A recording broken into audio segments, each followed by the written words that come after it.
Buenas tardes, amigas televidentas y amigos televidentos, amigas poetas y amigos poetos. Aquí su servidor Jorge Borges Rodríguez, de nuevo muy agradecido con la atención que me están prestando. Hoy dije buenas tardes, es la tarde del día 13 de julio. Mañana es día 14 de julio y es el Día Nacional de Francia. No es que vaya yo a celebrar a todos los países, pero hace unos días iba bajando mi esposa pues, despertar. Yo estaba leyendo la prensa aquí en la computadora y solté una carcajada. Y me preguntó por qué me reía, ¿no? Y era porque ese país tan importante, Francia, dio la nota de alguna forma, ¿verdad? Miren, el, eh, el, Francia es un país muy rico, famoso, conocido. Es esos países que, bueno, los países ricos son países que inicialmente tienen un suelo muy fértil, un suelo agrícola muy fértil, y eso empuja las etapas iniciales del desarrollo y ahí se cuelga lo demás, ¿verdad? Alguien decía que países como Holanda, Francia, Italia, España, se frenaron durante la época del carbón porque no lo tenían, pero que gracias a que tenían una acumulación de conocimientos y otras cosas, pues aguantaron esos 200 años, ¿verdad? Y bueno, son países muy importantes, ¿verdad? Entonces, bueno, esa riqueza del suelo, bueno, luego puede venir sustituida por ocupar un lugar estratégico en el comercio de los países más afortunados, ¿verdad? En fin, pueden pasar este tipo de cosas y muchas otras, ¿verdad? O que hayan acumulado, como el caso francés, un gran conocimiento científico muy grande, y bueno, eso les permitió aguantar, ¿verdad? Es un país rico, ya lo dijimos, eh, es un país capitalista, no solamente capitalista, sino glamurosamente capitalista. Pensamos en París y pensamos en el glamour, en la elegancia, en la fama, todo eso, ¿no? Lo que significa el famoso glamour. Francia es un país no solo capitalista, sino glamurosamente capitalista. Y bueno, esto inclusive pues adaptable a corrientes de, iba a decir moda, pero en cuestiones económicas no es la moda, hay fuerzas importantes que muevan las situaciones. Y bueno, ahora se estaba en la época, una nueva época del liberalismo económico. Inclusive el clásico liberalismo económico se le apostrofa, se le subraya con una frase en francés: laisser-faire, dejar hacer, dejar pasar. Y que los monarcas, en general los gobiernos, no se anduvieran metiendo en esto. Esto era algo muy famoso hace muchísimos años, un siglo, era muy aceptado, dejó de serlo aceptado porque entró en crisis, pero el nuevo modelo también entró en crisis y se regresó al dejar hacer, ¿verdad? Al liberalismo económico. Bueno, esto,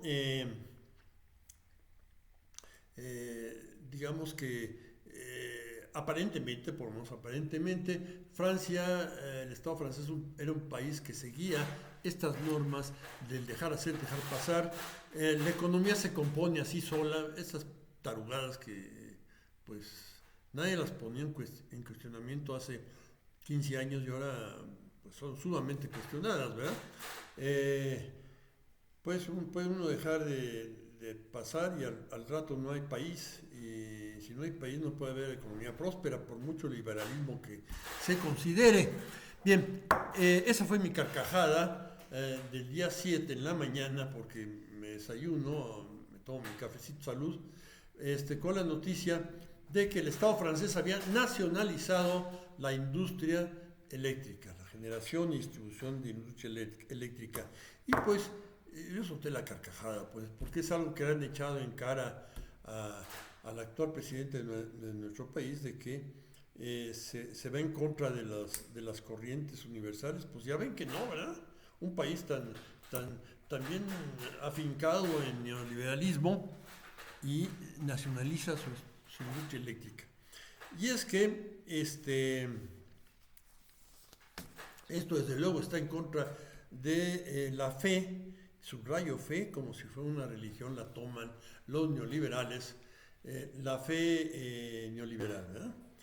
Va contra esa fe que a partir de que del gobierno de Ronald Reagan en Estados Unidos, la gente lo seguía a pie juntillas. Hay que dejar que la gente haga y no hay problemas, ¿no? Se compone toda la economía. No es cierto. Y bueno, mismo Estados Unidos pues, está en problemas. Pero hay un factor que no tocaremos ahora, que es la guerra. Eso lo tocaremos después. Lo tocaremos porque parte es, bueno, una extrañeza respecto a lo independiente que es nuestro país en cuestión, que el día mañana 14 de julio es el Día Nacional de Francia, ¿verdad?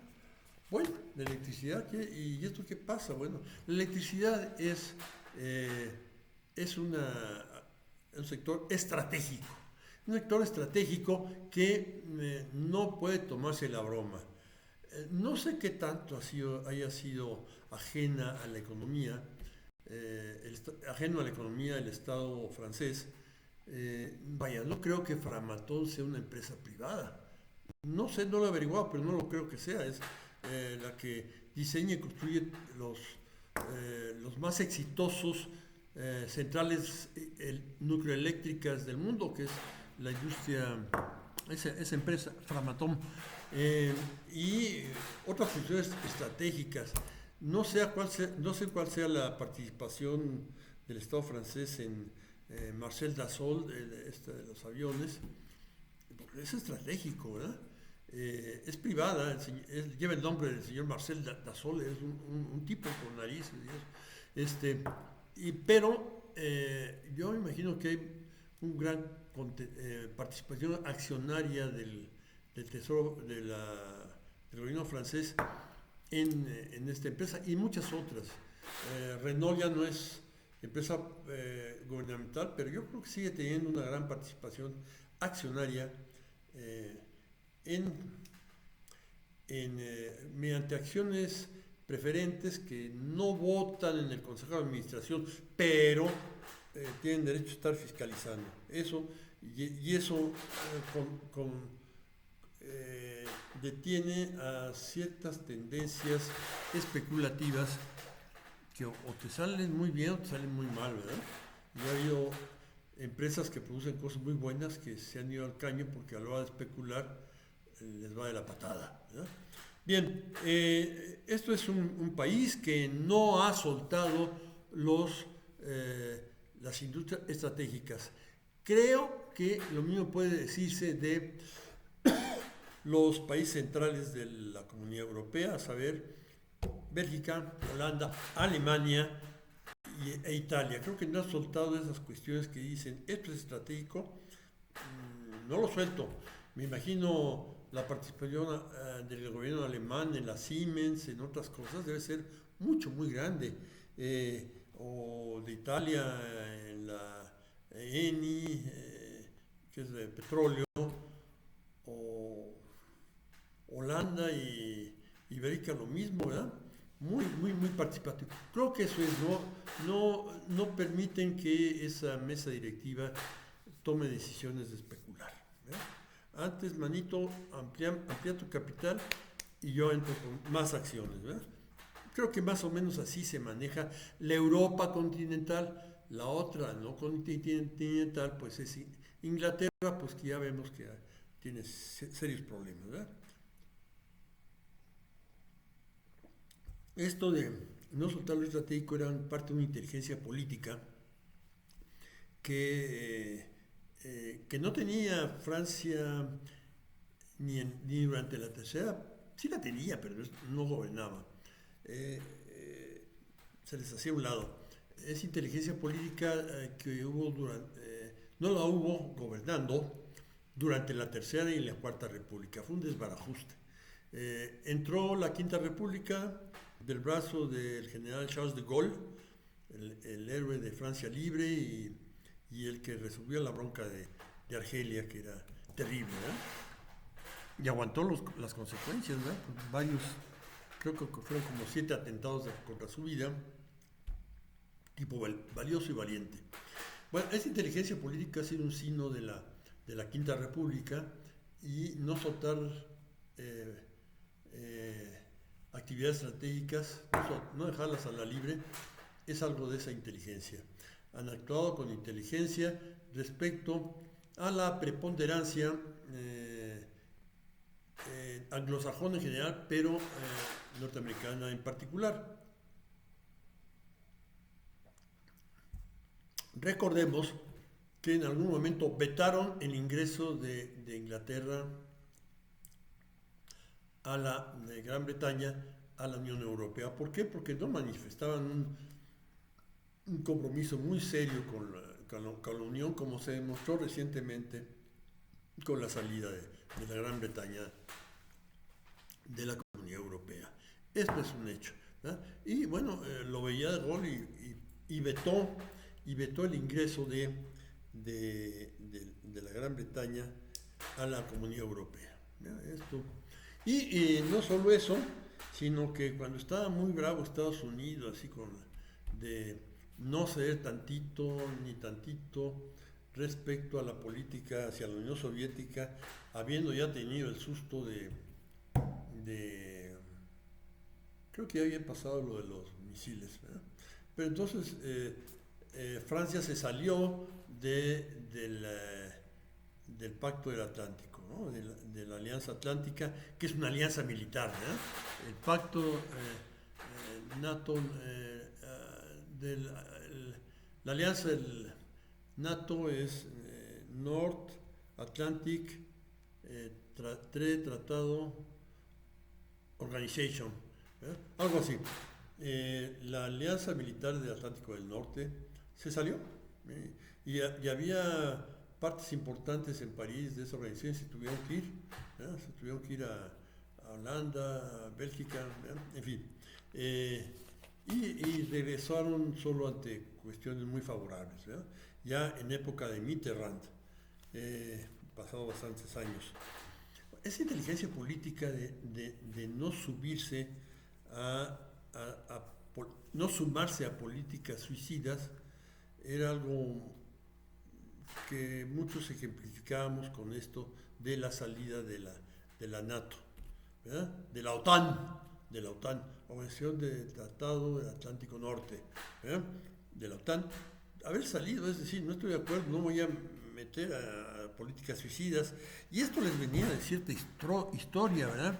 En el año 38, pues muy aliados Inglaterra y Francia para enfrentar a Alemania, pero dieron un paso que era terriblemente negativo para Francia, que era firmar los tratados de Múnich, que le daban chance a Hitler de invadir Checoslovaquia.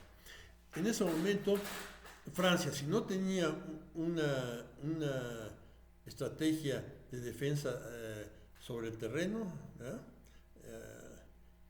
la infantería, todo eso, no solo la infantería, también la aviación, como que se repartió el trabajo como en la Primera Guerra, ¿no? Francia se dedicó a pelear en las trincheras de a pie, básicamente, y Gran Bretaña a cubrir el frente naval, ¿verdad? Y lo hizo muy bien, además. Esa división del trabajo, bueno, era un poquito modificado porque requería de mayor participación, ya no el 10% de la Primera Guerra Mundial, sino más, un 15, 20, 25% de esos soldados ingleses en territorio francés, ante una posible invasión alemana. Bueno, a la hora que se firme el Tratado de Múnich, pues eso le da en la torre a una alianza muy, muy importante que habían tejido los franceses con Checoslovaquia. ¿Ya? Entonces, si traicionas a Checoslovaquia, pues ¿qué dice por Polonia? Pues Safo, no te considero, cabrón. Y Hungría lo mismo, dicen, no, pues ¿por qué tú qué? Tú no garantizas. eh, los tratados eran con Francia, pero Francia, por serle fiel a Inglaterra, le fue infiel a estos países. Y entonces se rompió la red común de resistencia alemana. De haber invadido Francia en el 38, al mero emplazamiento de los tratados de Múnich, hubieran entrado a la guerra ipso facto, hubieran entrado Holanda, Bélgica, Holanda, Dinamarca, Polonia, obviamente Checoslovaquia, posiblemente Italia, posiblemente hubiera habido una, un autonomismo austriaco muy fuerte. No las hubiera tenido Hitler con qué jugar contra todo eso. Y probablemente hubiera tenido, el pueblo alemán le hubiera dado la espalda oportunamente, ¿verdad? Pero no fue así. Tuvo un éxito sin disparar un tiro Hitler y eso lo envalentonó más y más y más. Y se vino la Segunda Guerra y Francia no cambió de estrategia en cuanto a la lucha a nivel del suelo y vino el desastre de las Ardenas. La Maginot por ahí no iban a pasar, por otro lado es muy escarpado, pero un lugar por el que los alemanes pudieron pasar. Entraron y desbarataron todo el planteamiento estratégico de la alianza anglo-francesa, ¿verdad? De Inglaterra y Francia. Se deshizo todo eso y bueno, esa era la señal. Y De Gaulle, con esto de salirse de la OTAN, pues dio muestras de que nosotros vamos a seguir nuestro camino y vamos a hacer nuestra diplomacia, nuestra política militar, etcétera, etcétera, etcétera. Así lo hicieron y les funcionó. Extraña ahora que no haya esa capacidad de pensar por sí mismos, de actuar por sí mismos en esta coyuntura de la guerra entre Rusia y Ucrania, ¿verdad? Esto tenía que haber tenido una política autónoma. Francia como país de los principales tenía que haber tenido una política muy autónoma. No la tuvieron. Decidieron ir ahí a sacote ahí. Y la política norteamericana, empezando por la política actual de la NATO, es directamente norteamericana y parece ser que piensan que no habría problemas económicos. Y lo está viendo muy serios, pero que eran predecibles, ¿no? Entonces, diferentes países de Europa se quieren salir de la NATO. A Francia no le aprieta tanto el zapato porque tiene la energía eléctrica nuclear y tiene buen abasto de petróleo por parte de su alianza con Nigeria. Pero, de todas maneras, lo que causa nervios es que esa clase política francesa ya no tiene ese espíritu de autonomía. Señores franceses, una felicitación por el día 14 de julio, que será cuando sacaré este video a difusión. Feliz Día Nacional y ojalá les caiga el 20 a sus líderes políticos, ¿verdad? Por lo pronto, aquí lo dejamos. Me habían dicho también, ya había sacado yo un video sobre Luis Echeverría cuando cumplió 100 años, pero me dicen cosas acerca de aquel. Voy a hacer puntualizaciones respecto a aquel video sobre Echeverría en ocasión de su fallecimiento, ¿verdad? Bueno, muchísimas gracias y nos vemos mañana, que grabaré el próximo, ¿eh? Muy amables.